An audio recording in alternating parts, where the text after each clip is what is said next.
Keistimewaan bulan Sya'ban. Keistimewaan bulan Sya'ban, persiapan spiritual dan jejak sejarah. Bulan Sya'ban menempati posisi ke-8 dalam penanggalan Hijriah, memegang peranan penting dalam ritme kehidupan spiritual umat Islam. Terletak antara bulan Rajab yang penuh keutamaan dan bulan Ramadan yang suci, Sya'ban seringkali dipandang sebagai jembatan penghubung, sebuah masa transisi krusial bagi para mukmin untuk mempersiapkan diri secara fisik dan mental menyambut bulan penuh berkah.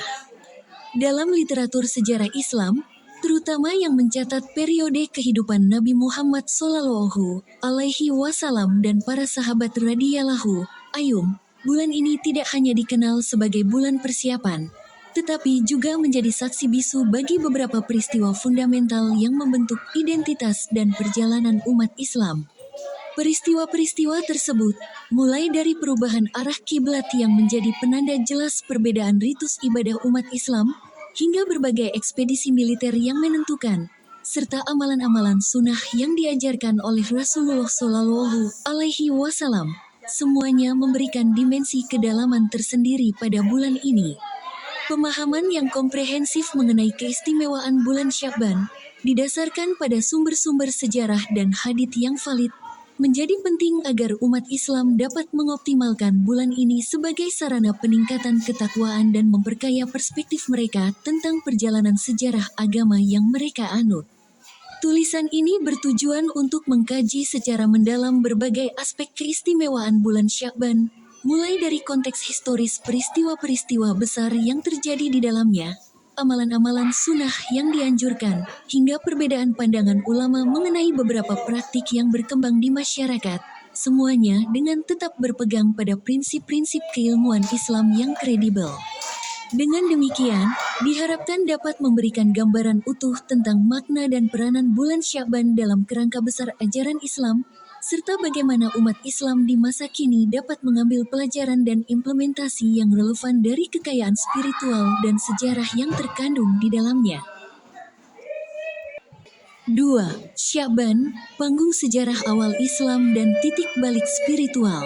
Bulan Sya'ban, dalam perjalanannya sebagai bagian integral dari kalender Hijriah, telah menyimpan beberapa peristiwa krusial yang tidak hanya membentuk arah peradaban Islam awal, tetapi juga memberikan warisan spiritual yang mendalam bagi generasi selanjutnya. Peristiwa-peristiwa ini, yang terjadi di bawah bimbingan langsung Nabi Muhammad SAW, atau melibatkan figur sentral seperti Umar radhiyallahu anhu, menjadikan bulan Sya'ban lebih dari sekadar rentang waktu biasa. Ia adalah periode di mana keputusan ilahi, ujian militan, dan teladan kepemimpinan bergabung menjadi satu. Dua peristiwa monumental yang patut mendapat perhatian mendalam adalah peristiwa penggantian arah kiblat, yang menjadi penanda identitas unik umat Islam, dan Ghazwah Banu Mustalik, yang tidak hanya menunjukkan strategi pertahanan kaum muslimin tetapi juga menjadi latar belakang turunnya hukum syariat. Sementara itu, kepemimpinan Umar radhiyallahu anhu dalam penyaluran zakat, meskipun terjadi di periode selanjutnya, turut mewarnai pemahaman tentang kepedulian sosial yang ideal, yang seringkali dikaitkan dengan semangat persiapan memasuki bulan suci Ramadan. Melalui penelusuran rinci peristiwa-peristiwa ini, dengan memanfaatkan berbagai sumber sejarah dan penelitian terkini, kita dapat memahami konteks, dampak, dan hikmah yang terkandung di dalamnya, sehingga bulan Sya'ban tidak lagi sekadar nama, tetapi sebuah babak hidup yang penuh pelajaran bagi setiap mukmin yang mendalaminya dengan kesadaran. Peristiwa penggantian arah kiblat dari Baitul Maqdis, Yerusalem, ke Ka'bah di Makkah merupakan salah satu momen paling signifikan dalam sejarah Islam, dan peristiwa agung ini terjadi di bulan Sya'ban. Perubahan ini bukanlah sekadar penyesuaian teknis dalam pelaksanaan salat, melainkan sebuah manifestasi dari kehendak ilahi yang membawa dampak teologis, sosial, dan psikologis yang mendalam bagi umat Islam yang masih dalam masa pertumbuhan di Madinah.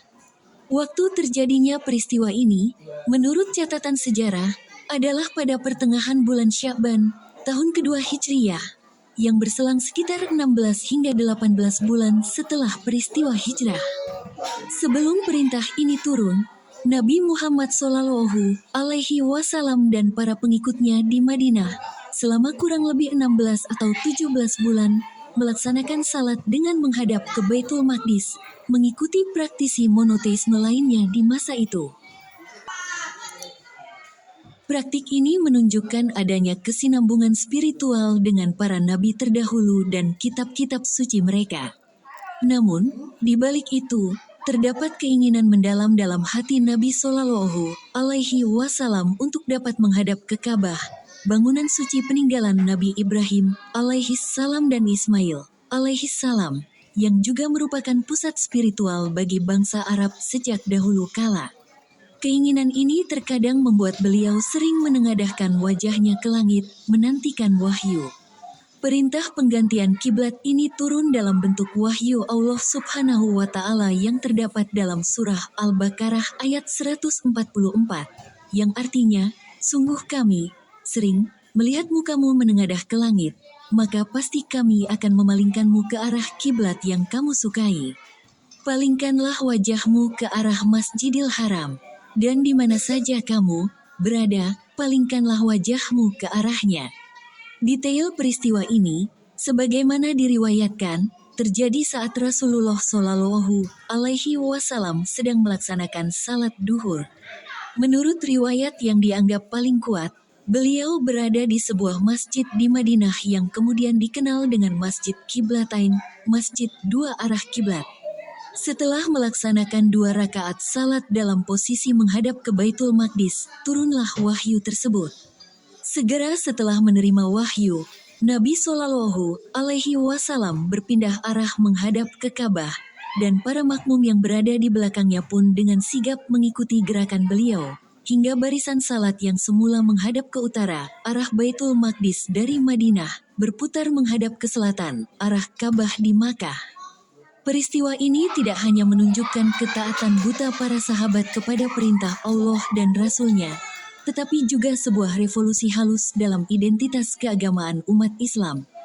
Penggantian kiblat ini memberikan kekhasan tersendiri bagi umat Islam, membedakan mereka dari Yahudi dan Kristen yang juga menghormati Baitul Maqdis. Ia juga menjadi ujian bagi keimanan, sebagaimana dijelaskan dalam ayat-ayat selanjutnya, Al-Baqarah 142-150, di mana Allah Subhanahu wa Ta'ala menguji siapa di antara manusia yang benar-benar mengikuti Rasul dan siapa yang akan berpaling.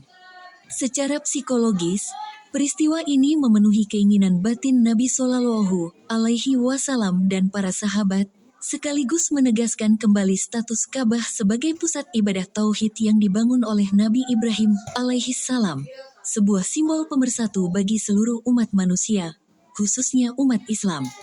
Masjid Qiblatain, yang kini menjadi salah satu situs bersejarah di Madinah, terus mengingatkan generasi Muslim akan momen transisi fundamental ini, di mana arah ibadah mereka secara resmi dialihkan menuju Baitullah, Ka'bah di Makkah.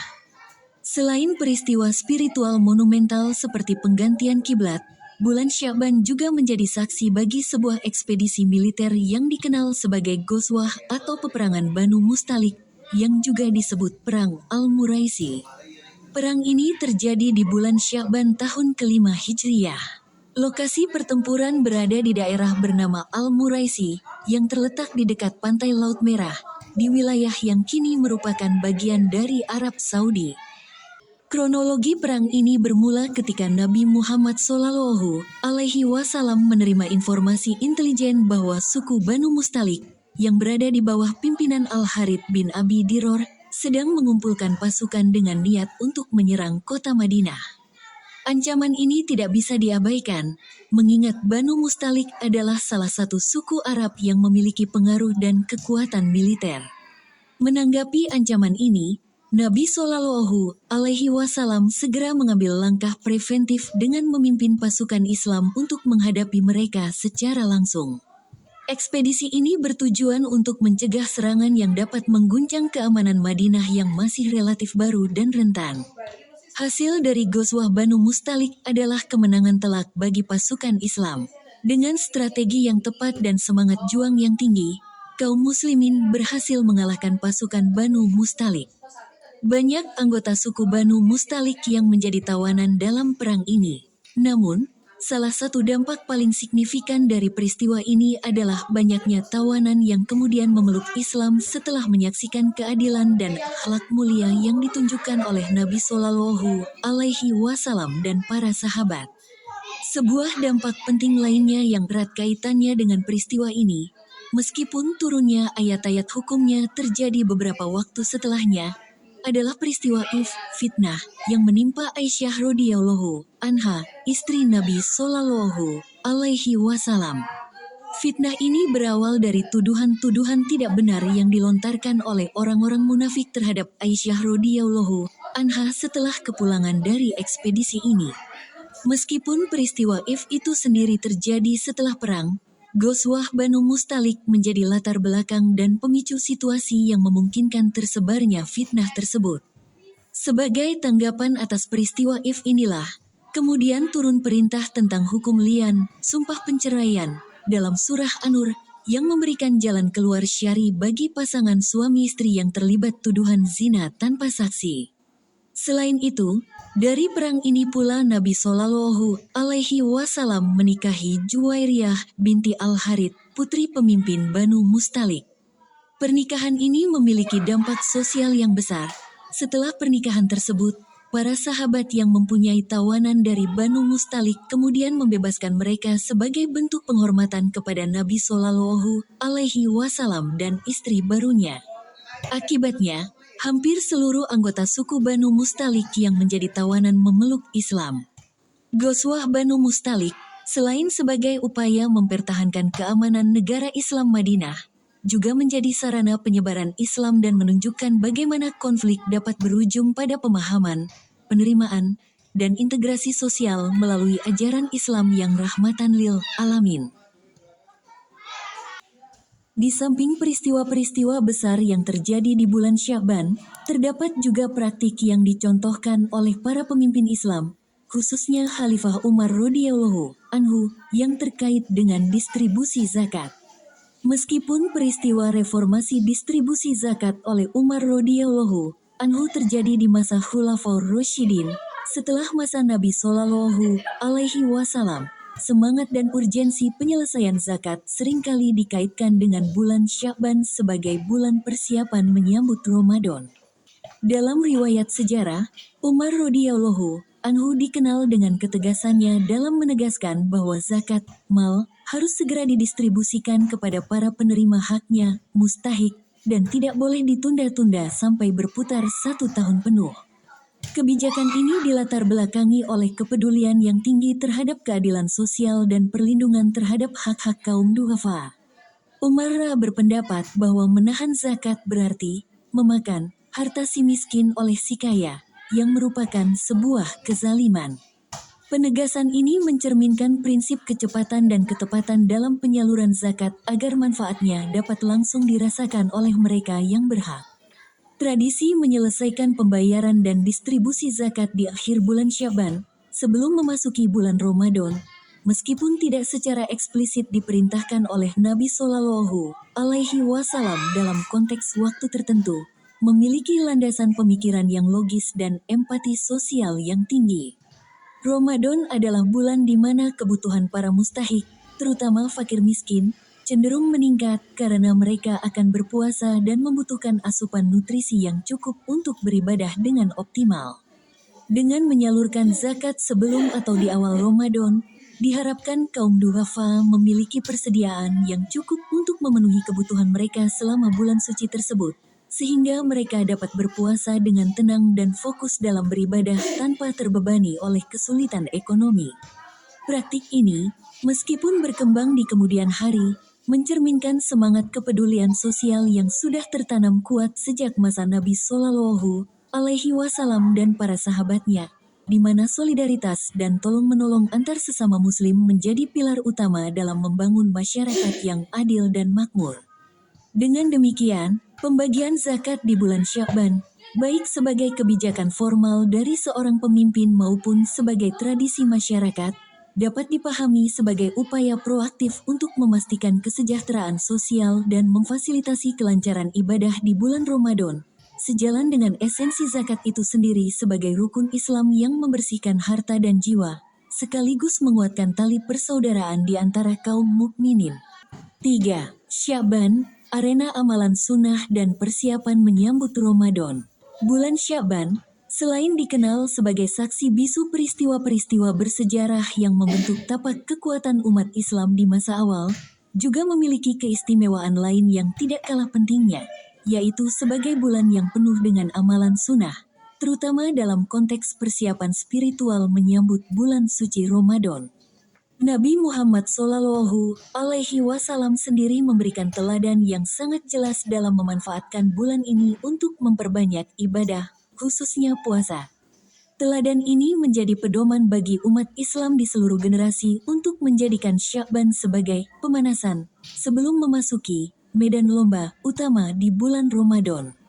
Selain itu, meskipun terdapat perbedaan pandangan di kalangan ulama mengenai kekhususan malam nisfu Sya'ban, malam pertengahan bulan ini tetap menjadi momen yang tepat untuk memperbanyak amal ibadah dan introspeksi diri.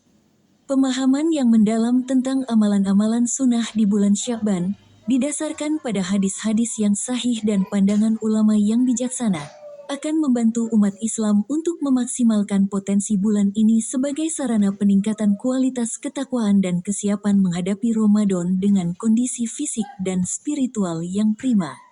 Dengan demikian, pembahasan mengenai puasa sunnah di bulan Sya'ban dan telah tentang malam nisfu Sya'ban menjadi sangat relevan untuk menggali kekayaan spiritual yang terkandung dalam bulan ke-8 penanggalan Hijriah ini. Salah satu amalan sunnah yang paling menonjol dan sangat dianjurkan di bulan Sya'ban adalah memperbanyak puasa. Meskipun bukan sebuah peristiwa historis satu kali kejadian, namun tradisi sunnah. Nabi Shallallahu Alaihi Wasallam di bulan Sya'ban tercatat dengan sangat jelas dan konsisten dalam literatur hadits, sehingga menjadi ciri khas ibadah di masa itu dan pedoman bagi umat Islam hingga kini. Hadits utama yang menjadi landasan anjuran ini diriwayatkan dari Aisyah radhiyallahu anha. Beliau berkata, Rasulullah Shallallahu Alaihi Wasallam tidak pernah berpuasa sebulan penuh selain bulan Ramadan, dan aku tidak pernah melihat beliau berpuasa sunnah dalam satu bulan lebih banyak daripada puasanya di bulan Sya'ban 2023. Hadits ini, yang terdapat dalam Sahih Al-Bukhari dan Sahih Muslim, menunjukkan betapa besar perhatian Nabi Shallallahu Alaihi Wasallam terhadap bulan Sya'ban. Beliau sangat rajin berpuasa di bulan ini, bahkan melebihi kesibukan beliau berpuasa sunnah di bulan-bulan lainnya. Terdapat pula riwayat yang menyebutkan bahwa Nabi Shallallahu Alaihi Wasallam menyambung puasanya di bulan Sya'ban dengan puasa Ramadan, seolah-olah beliau ingin mengikat antara puasa sunnah dan puasa wajib. Hikmah di balik anjuran puasa sunnah di bulan Sya'ban sangat banyak dan mendalam. Para ulama menjelaskan bahwa puasa ini adalah bentuk pemanasan, persiapan fisik dan spiritual sebelum memasuki bulan Ramadan. Secara fisik, tubuh akan terbiasa dengan kondisi berpuasa, mengurangi rasa berat dan kejutan saat memasuki Ramadan yang wajib dijalani. Secara spiritual, puasa di Sya'ban membantu membersihkan jiwa, meningkatkan kesadaran diri, dan memperkuat ketaatan kepada Allah Subhanahu wa Ta'ala. Selain itu, puasa di bulan Sya'ban juga dapat menjadi sarana untuk mengganti puasa-puasa qada yang mungkin tertinggal di Ramadan sebelumnya. Meskipun Nabi Shallallahu Alaihi Wasallam sendiri tidak memiliki hutang puasa.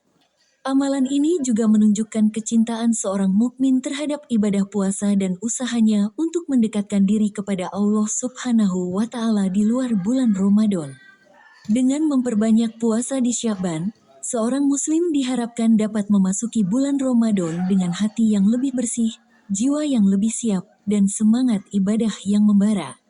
Namun, perlu juga dicatat bahwa terdapat perbedaan pandangan mengenai puasa setelah pertengahan bulan Sya'ban. Sebagian ulama berpendapat berdasarkan hadis-hadis tertentu bahwa tidak diperkenankan memulai puasa sunnah setelah nisfu Sya'ban, tengah bulan, bagi seseorang yang memiliki kebiasaan berpuasa, agar tidak kelelahan menyambut Ramadan. Namun, mayoritas ulama berpendapat bahwa hadis-hadis tersebut lemah, doif, dan anjuran puasa di bulan Sya'ban bersifat umum, sepanjang tidak menimbulkan kelemahan dalam menyambut Ramadan. Kesimpulannya, memperbanyak puasa sunnah di bulan Sya'ban adalah sebuah amalan yang sangat dianjurkan berdasarkan teladan Nabi Shallallahu Alaihi Wasallam sebagai bentuk persiapan optimal menyambut bulan yang penuh berkah, Ramadan. Selain puasa sunnah yang menjadi ciri khas bulan Sya'ban, terdapat satu malam dalam bulan ini yang menjadi perbincangan dan menimbulkan perselisihan di kalangan ulama, yaitu malam ke-15 atau yang dikenal dengan Lailatul Nisfu Sya'ban, malam pertengahan Sya'ban. Perbedaan pandangan ini berkisar pada tingkat kekhususan malam tersebut dan ibadah-ibadah tertentu yang disunahkan untuk dilakukan. Menurut mayoritas ulama dan pandangan yang lebih hati-hati, tidak ada peristiwa ibadah khusus seperti salat tertentu secara berjamaah besar-besaran yang diajarkan oleh Nabi Shallallahu Alaihi Wasallam secara spesifik untuk malam nisfu Sya'ban. Mereka berpegang pada prinsip bahwa dalam beribadah, khususnya yang bersifat ritual, harus ada dalil syar'i yang jelas dan sahih. Meskipun terdapat beberapa hadits yang menyebutkan keutamaan malam nisfu Sya'ban, mayoritas ulama menilai bahwa hadis-hadis tersebut tidak cukup kuat untuk dijadikan landasan ibadah khusus yang mengikat atau dilakukan secara berjamaah. Aisyah radhiyallahu anha, dalam sebuah riwayat yang sahih, ketika ditanya tentang salat Nabi Shallallahu Alaihi Wasallam di malam nisfu Sya'ban, beliau menjawab bahwa beliau tidak pernah melihat Nabi Shallallahu Alaihi Wasallam bangun di malam tersebut untuk salat malam secara khusus, kecuali jika beliau sedang beriktikaf atau sedang mengerjakan salat malam seperti biasanya. Sebagian ulama lainnya, berdasarkan hadits-hadis yang dianggap dhaif oleh mayoritas, meyakini bahwa pada malam ke-15 Sya'ban terjadi takdir rizki dan ampunan yang luas. Salah satu hadits yang sering dikutip, meskipun sanadnya dipermasalahkan, adalah Allah melihat para hambanya pada malam nisfu Sya'ban, lalu dia mengampuni semua makhluknya kecuali orang yang musyrik, mempersekutukan Allah, dan orang yang menyakiti hati sesama muslim. Berdasarkan pemahaman ini, sebagian umat Islam memilih untuk memperbanyak ibadah pribadi di malam tersebut, seperti memperbanyak istighfar, membaca Al-Quran, dan berdoa, dengan harapan mendapatkan keampunan dan rahmat Allah. Kesimpulan sejarah yang dapat diambil adalah, di masa Nabi Shallallahu Alaihi Wasallam dan Khulafaur Rasyidin, malam nisfu Sya'ban tidak pernah dirayakan dengan jamaah besar atau ritual khusus yang mengikat. Aisyah radhiyallahu anha pernah menuturkan bahwa beliau mendapati Nabi Shallallahu Alaihi Wasallam sedang beribadah sendirian, itikaf, di masjid pada malam tersebut. Lalu Nabi Shallallahu Alaihi Wasallam menjelaskan keistimewaan malam itu bagi individu yang bertobat. Oleh karena itu, sikap yang paling aman dan sesuai dengan pendapat mayoritas ulama adalah memanfaatkan malam nisfu Sya'ban untuk memperbanyak ibadah-ibadah umum yang sudah dianjurkan, seperti membaca Al-Quran, berzikir, beristighfar, dan memperbanyak doa pribadi, tanpa harus meyakini adanya ritual khusus atau merayakannya secara berlebihan seperti hari raya. Pendekatan ini menjaga kesucian ajaran Islam dari bid'ah, sekaligus memungkinkan seorang muslim untuk memanfaatkan setiap malam, termasuk malam nisfu Sya'ban, sebagai kesempatan untuk mendekatkan diri kepada Allah Subhanahu wa Ta'ala dengan cara yang telah diajarkan oleh Rasulullah Shallallahu Alaihi Wasallam. 4. Menyimpulkan jejak spiritual dan historis di bulan Sya'ban.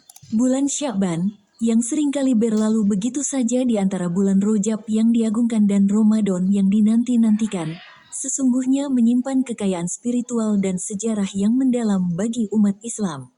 Sebagai bulan ke-8 dalam penanggalan Hijriah, Sya'ban telah ditetapkan oleh Allah Subhanahu wa Ta'ala sebagai bulan persiapan, sebuah gerbang penting sebelum memasuki bulan suci Ramadan. Keistimewaannya tidak hanya terletak pada anjuran memperbanyak amalan sunnah, terutama puasa, sebagai bentuk adaptasi fisik dan spiritual menjelang Ramadan, tetapi juga karena menjadi saksi bagi beberapa peristiwa fundamental yang membentuk jati diri dan perjalanan umat Islam di masa awal. Dari peristiwa monumental penggantian arah kiblat dari Baitul Maqdis ke Ka'bah, yang menandai pembeda ritus dan identitas kaum muslimin, hingga Ghazwah Banu Mustalik yang menguji ketangguhan dan memperluas pengaruh Islam, semuanya terjadi di bulan ini. Selain itu, semangat kepedulian sosial yang tercermin dari kebijakan Khalifah Umar radhiyallahu anhu dalam penyaluran zakat, meskipun terjadi di periode selanjutnya, juga memberikan nuansa tersendiri dalam memaknai Sya'ban sebagai bulan untuk mempersiapkan diri secara menyeluruh, termasuk dalam aspek sosial. Perbedaan pandangan ulama mengenai malam nisfu Sya'ban, sementara menuntut kehati-hatian dari praktik bid'ah, tidak mengurangi potensi bulan ini sebagai momen untuk memperbanyak ibadah pribadi dan introspeksi diri. Memahami berbagai dimensi keistimewaan bulan Sya'ban, baik dari sisi historis maupun spiritual, dengan berpegang pada sumber-sumber yang kredibel, menjadi kunci bagi umat Islam untuk tidak menyia-nyiakan kesempatan emas ini. Dengan demikian, Sya'ban bukanlah sekadar pengantar, melainkan sebuah babak yang memiliki nilai-nilai tersendiri yang, jika dihayati dengan baik, akan membekali setiap mukmin dengan bekal yang cukup untuk menyongsong Ramadan dengan hati yang lebih siap, jiwa yang lebih bersih, dan semangat ibadah yang membara. Merenungi perjalanan panjang bulan Sya'ban dalam bingkai sejarah dan ajaran Islam, kita menemukan sebuah pola yang konsisten, persiapan.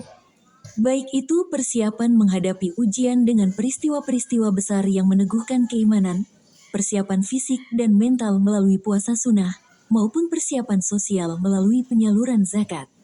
Semua ini menunjukkan bahwa Islam adalah agama yang sangat memperhatikan proses dan perencanaan dalam kehidupan beragama. Bulan Sya'ban mengajarkan kita pentingnya tidak terlena dan tidak menunggu hingga detik-detik terakhir sebelum Ramadan tiba. Ia adalah panggilan untuk bangkit lebih awal, untuk membersihkan diri, dan untuk mempersiapkan bekal terbaik. Peristiwa penggantian kiblat, misalnya, bukan hanya perubahan arah, tetapi juga penegasan kembali fokus ibadah kepada satu titik pusat, Ka'bah, yang juga melambangkan kesatuan dan kehusyukan.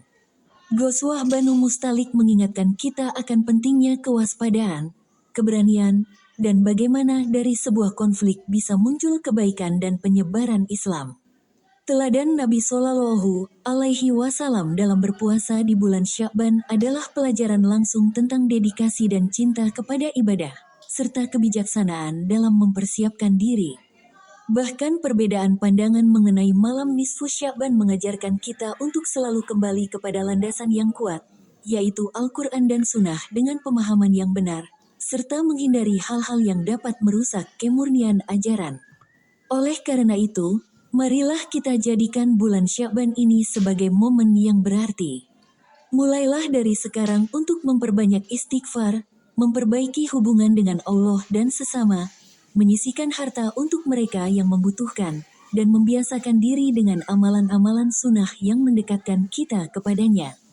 Dengan demikian, kita tidak hanya menyambut Ramadan sebagai sebuah kewajiban, tetapi sebagai sebuah kesempatan emas yang telah kita persiapkan dengan sebaik-baiknya, sehingga setiap amalan kita di bulan suci nanti insya Allah akan lebih berkualitas dan diterima di sisi Allah Subhanahu wa Ta'ala. Semoga Allah Subhanahu wa Ta'ala memberikan kita taufik untuk memanfaatkan bulan Sya'ban dan seluruh kesempatan hidup yang diberikannya dalam jalan kebaikan dan keridhaannya. Klip video ini hanyalah ilustrasi, jauh dari realitas hakiki. Bila pada naskah terdapat kesalahan atau kekeliruan dalam video ini, mohon berkenan memberikan solusi bagaimana benarnya. Jangan lupa like, komen dan subscribe dan nantikan video kami selanjutnya.